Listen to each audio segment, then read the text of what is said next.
Professors last year said, I thought I knew something about agriculture, but I find I don't. And his students were there and clapped him for his honesty. Not one agronomist disagreed with anything I said, because it is the truth. Donc il dit que l'année dernière, là où il était en Italie, il y avait un professeur d'agronomie qui était venu avec sa classe, donc assister à une des conférences de Alex. Et il a dit, bon, mais tout ce que vous dites, voilà, on peut voir que c'est vrai, parce que bon, c'est logique, c'est des choses logiques. Et je croyais que je savais quelque chose à propos de l'agronomie, je me rends compte qu'il y a plein de choses que je ne sais pas. Because they don't allow the sun to decide how much a plant should eat and feed indiscriminately. There's always something too much and something too little, and that is the race. And likewise then what chemical to use, a new chemical that is easier to apply, etc. That's all agricultural science is. There is nothing of understanding nature in it.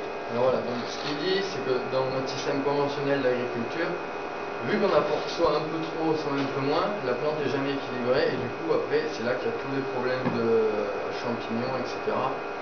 D'une manière générale. Donc c'est pas le soleil qui décide. Voilà, c'est le soleil qui doit guider la plante. C'est comme ça dans l'organisation naturelle.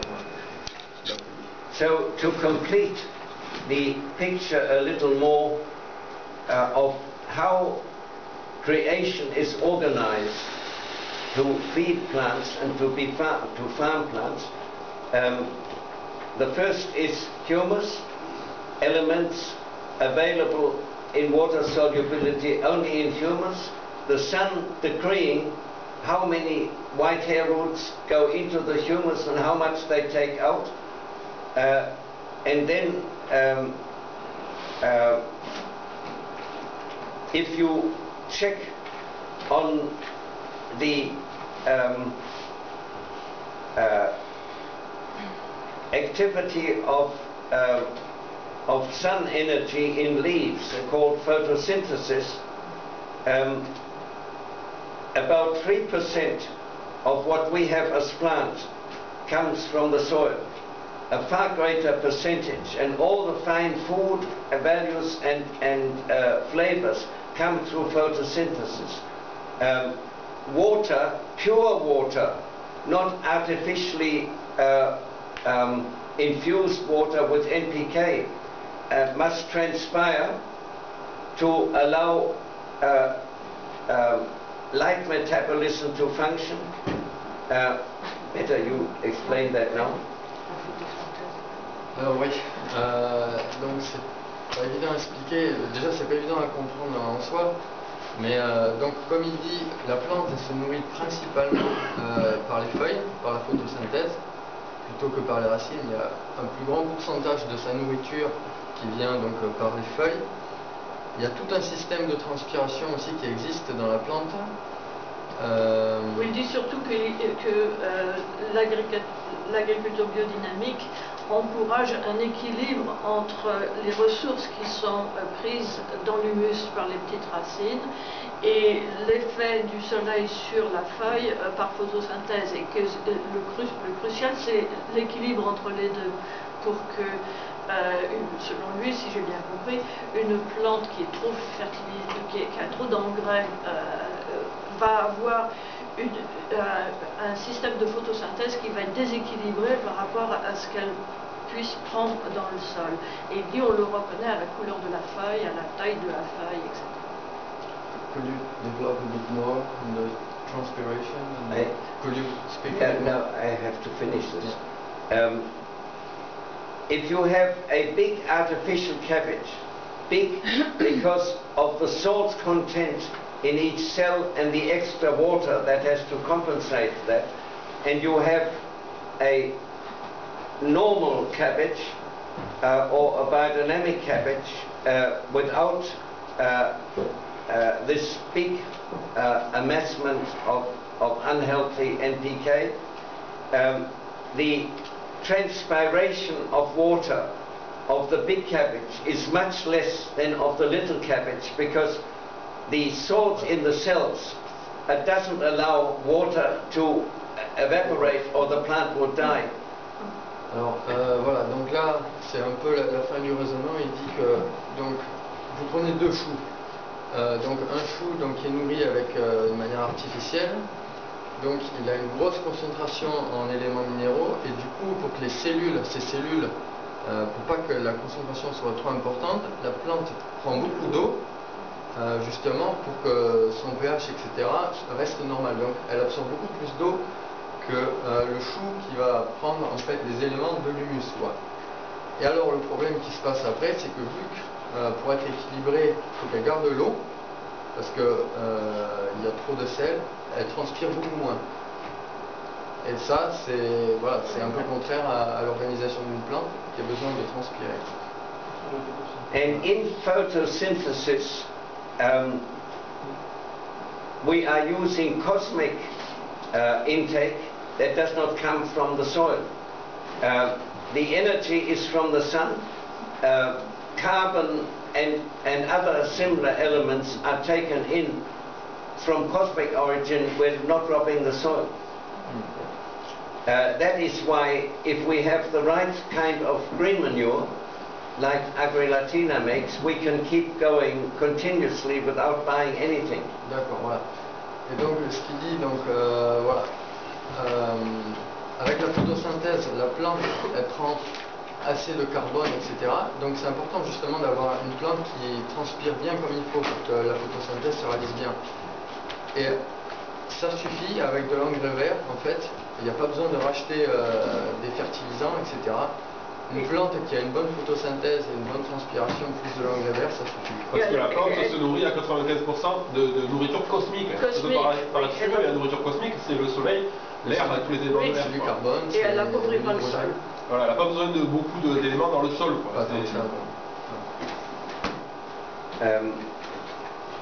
We are fortunate here to have a dairy farm to start with after, and I will explain in practice from the background we have now had what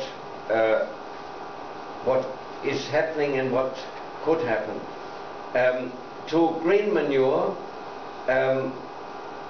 when I was at Agri-Latina sometime in the early 80s of last century, I said before it was June and they were going to grow a green manure with one plant, and I said you should have 25 or 30. Today they have a choice of 90, and depending on cost and availability they always use 30. And I will come to that in a moment. Now, you translate that. L'engrais vert qui est fabriqué à Agri-Latina, au début des années 80, quand il est allé, il leur a suggéré qu'il ne fallait pas une seule sorte, c'était la moutarde, je crois qu'on avait dit, mais qu'il en fallait au moins une vingtaine ou une trentaine. Et il dit que de nos jours, ils en ont enfin un choix de 90, qu'il varie selon le coût et le côté pratique au moment où ils en ont besoin. La disponibilité sur le marché. Oui. Et ils en sèment toujours 30. Oui, toujours 30 variétés pour constituer leur engrais vert. It is a philosopher's task to examine how knowledge is acquired in his time of existence on earth, and if I ask the methodicity chemistry, which to lay people is like a half-god, it's chemically proven, is said, and they all have to accept it. Well, if I examine the methodicity chemistry and put to them 50 plants, and I ask, is the phosphate, does it differ in quality from plant to plant? Chemistry can't give an answer. Chemistry has built into its method, it's a reaction to the phosphate in this plant or that plant or that plant, but it cannot distinguish in quality. It can only say there is phosphate, there is so much phosphate and no more. And everybody has accepted that there's only one phosphate. That is not at all true. And if I ask chemistry that question, I lie to myself, because I know chemistry is a reaction test and does not really take note of each plant. It is just like this. Il attaque le concept par lequel on dit qu'un phosphate c'est un phosphate. Il dit qu'il y a plusieurs genres de phosphates et que quand les chimistes sont consultés pour fabriquer certains engrais, la seule chose sur laquelle ils réagiront c'est la quantité du phosphate et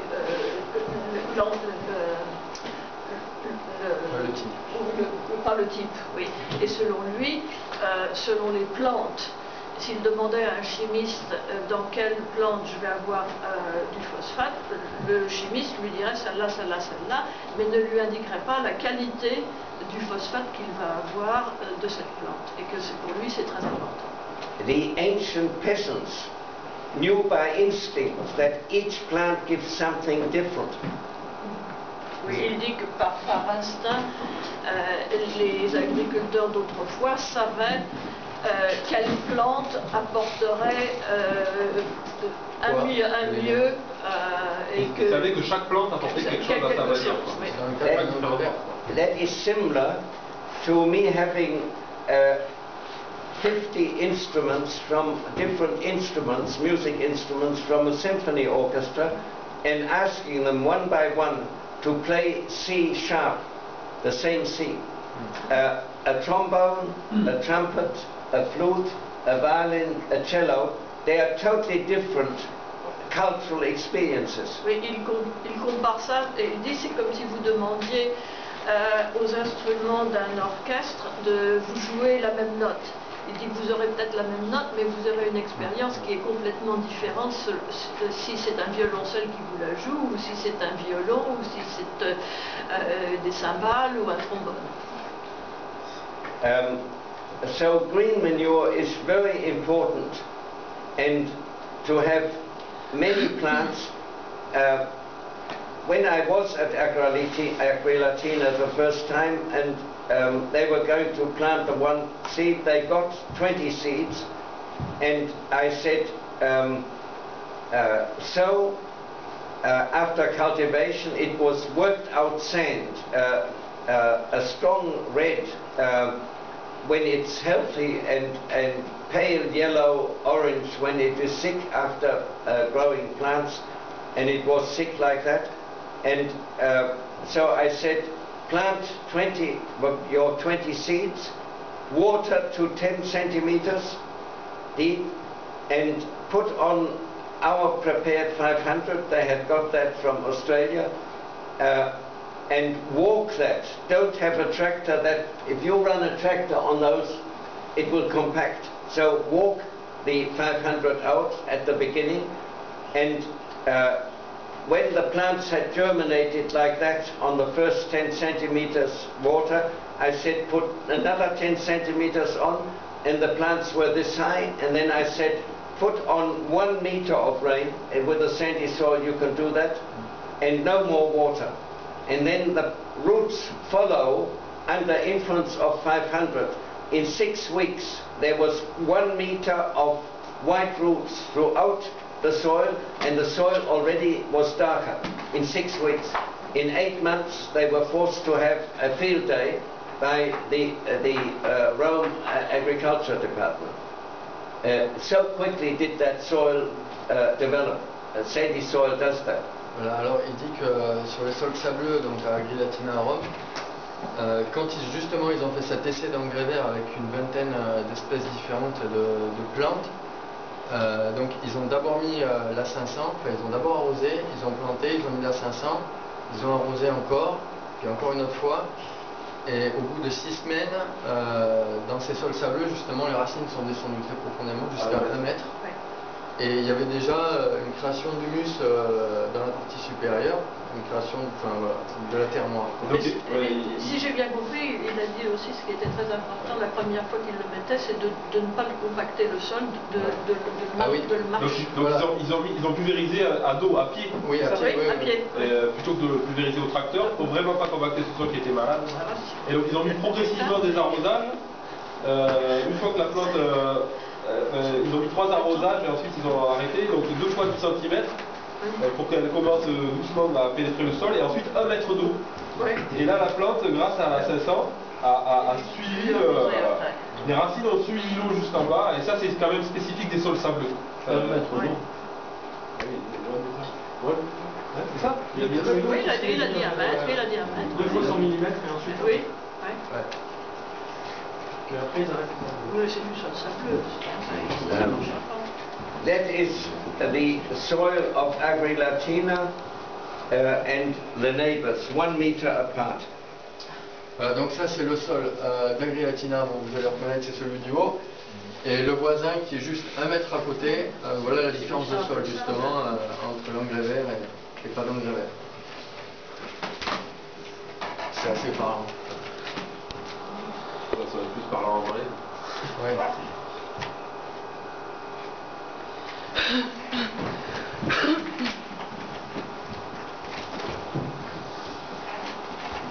I want the 2 vineyards.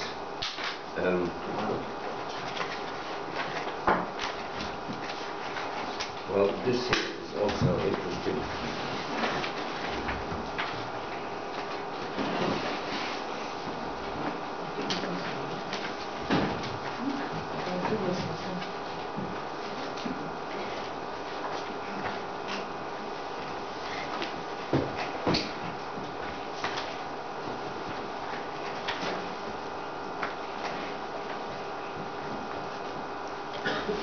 Now, yes, and the other one. This is a biodynamic soil, and look at the other one. 20 meters apart. Donc là voilà, on va voir une comparaison entre 2 sols, un en biodynamie et l'autre en conventionnel, qui sont juste éloignés de 20 mètres entre eux. Here, yes, there it is. But you have no. You had it over there. Ouais, tu l'avais. Là tu vas sortir pour It's there on the wall. On the wall there. You see, into summer we have no rain and everything goes yellow. And this soil is 20 meters away, or conventional, this is ours. Because of the humus content, there is much more water. It is still growing over there. It's already yellow, and you can see how compact it is in comparison to that. But now I want, because there are many wine people, I would like these two. Voilà, donc là ce qu'il disait, c'est période sèche en été en Australie. Et donc vu que le sol en biodynamie a plus d'humus, et vu que l'humus peut retenir beaucoup d'eau, le sol souffre moins de la sécheresse, quoi, donc il y a moins de compaction, et il y a plus d'activité. C'était après 3 mois sans pluie. Hein. Oh. Ça a fait 3 mois sans pluie. Voilà. He didn't like his breakfast. Yes. Now this is the vineyard of Marc Guimont, and you show the neighbor directly beside it. And we can go back to this one. Here. This is the neighbor. It is eroded, compacted. Roundup has been used. Roundup seals the soil like glue. And you look at the vines in comparison to Marc Guimont. You can get this all printed if you want in English, or you would have to translate the text into French. Ça en fait, Marc Guimont, c'est un vigneron de Bourgogne qui est depuis plus de 20 ans en biodynamie. Now put Marc Guimont on again. C'est une photo de chez son voisin. You will see this soil can take no water in. Marc Guimont is quite open and can take water in. The problem with the water into the soil, you also have to transport that water to the river. And we have, it has taken 8 years after biodynamic development of a big grain and pasture farm for the stream that runs along the side in summer dry to again have water in. 8 years for the water to find its way. Every road, every house where a railway runs compacts the soil. You shoot from Marc Guimont. Yeah, but that is different. I'm not interested in those pictures. There is no good soil shown there at all. C'est pour illustrer. Il disait que, en fait, en Australie, il y avait une ferme. Just show Marc Guimont, yeah. But now Marc Guimont also. that you see the color of the soil, the crumbliness of the soil, you see the cultivation method, all that we have to go into after. Voilà. Can I translate? Just, all right, well, we can make a break and then go out and look at the dairy farm. The dairy farm is the most essential first soil builder, is where cows are and milking. In Denmark, where I have also just been, because it's always cold, it's terrible there, it's an uncivilized climate, but people have to take it. They can only grow one crop a year. Oui, au Danemark, il ne peut faire qu'une seule culture par an. Yes, and where there are cattle, it is essential to build the soil in the correct way, and we will discuss that when we look at the dairy farm after.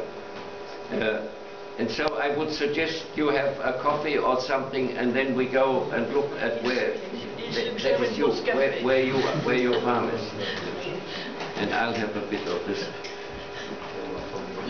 on peut faire la tisane ou du café ou...